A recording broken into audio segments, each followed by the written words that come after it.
देखिए वो दौर जो कि मिलेनियल्स जिनको हम कहते हैं, जो कि 2000 के बाद पैदा हुए, उन लोगों तक वो दौर पहुंचा नहीं है जो हमने देखा है। वक्त जब हमारे पास बहुत ज़्यादा ऑडियो कैसेट की रील लपेट रहे होते थे, हम पियानो का पैन डाल के, हाँ, हम बैठे हुए वीसीआर के हेड साफ कर रहे होते थे, लिपस्टिक लगा देते थे उसके अंदर, परफ्यूम छिड़क के 5 के नोट से नए वाले, वो किस्से कहानियां बड़ी एंटीने पे खड़े हुए तो झुर आ रही है, वो अबे आ रही है सामने, वो मक्खी आ रही है, छोटी मक्खी बड़ी झुर, फिर वो पाक सर जमीन 10 बजे ही और सो जाओ।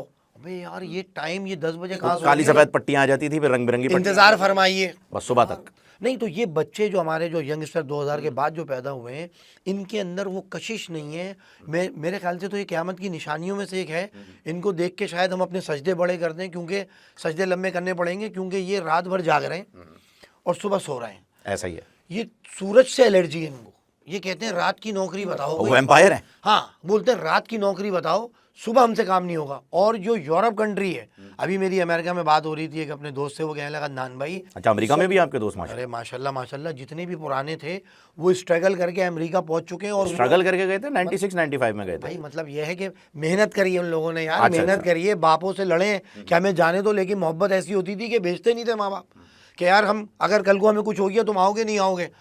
अब डर खौफ इतना है कि लोग बोलते हैं कि बस बेटा तुम यहाँ कुछ नहीं है, तुम जाओ। सही बात है। अब नौजवान पढ़ इसीलिए रहा है, काबिल होने के लिए नहीं पढ़ रहा, वो कामयाब होने के लिए पढ़ रहा है। नहीं, शॉर्ट होने के लिए पढ़ रहा है, वीज़ा लगे और भागे वो भाग रहा है, वो बोल रहा है बस पैसा चाहिए, कोई काबिलियत कोई इंसानियत उसके अंदर मुझे अब दिख नहीं रही। जो डर खौफ हम में था ना, कि बाप के डर की वजह से हम गली के नुक्कड़ या दूर जाके सिगरेट पीते। अच्छा अदनान भाई, ये मैं यहाँ पर एक और चीज़ ऐड करूँ कि सिर्फ बाप का डर नहीं था, जो पड़ोसी थे, जो मोहल्लेदार थे, जो चाय वाले थे, जो पान वाले थे, जो दोस्तों के अब्बा थे, वो सब भी उस हक से मारते थे जैसे वो भी बाप हो। क्या चमाटे कराते थे यार। हाँ। अगर आप ही, हम तो भाई अगर अल्लाह माफ़ करे गोल्ड लीफ अगर हमने गलती से पी ली तो हम दरख्त के पत्ते तोड़ के हाथों पे मलते थे और सुंगाते थे। हाथों नहीं रही, कितनी मुश्किलों से घर के अंदर एंट्री होती थी कि नजर छुपा रहे होते थे। अब तो भाई घर के अंदर वो बैठ के, वो जो आज चल गई है मशीन कोई छोटी वाली वेब, वो तो बहनों को पिला रहा है। वो कह रहे भाई इसमें तो स्ट्रॉबेरी फ्लेवर है, गुना थोड़ी, ये पियो, माँ भी खींच रही है वो भी। अच्छा, वो कहते हैं कि प्यार का पहला खत लिखने में वक्त तो लगता है। हाँ। आपको कितना लगा?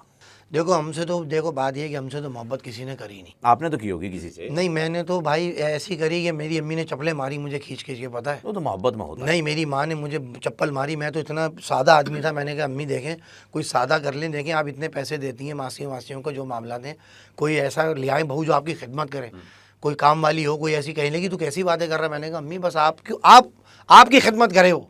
तो अम्मा ने चप्पलें मारी, कहने लगी भाई दफ़ा हो यहाँ से, देख लेंगे तुम्हारी इतनी जल्दी किस बात की पड़ी। अब मैंने एक बार देख ली खुदा गवाह फिल्म, ओहो, बादशाह खान बन गया। बादशाह खान बन गया मैं बेसन में खड़ा था। मैंने कहा हम तुमसे निकाह करेगा बेनज़ीर। मुझे नहीं पता कि अम्मा घर में नहीं है, मासी कपड़े धो रही थी वहाँ। और उसका नाम क्या था? बर्तन, उसका नाम मुझे नहीं पता कौन थी। मैंने कहा कहीं बेनज़ीर नहीं, तो मैंने जब बोला ना तो सुन दो लो, जब मैंने बोला तो वो नल खुला छोड़ के भाग गई।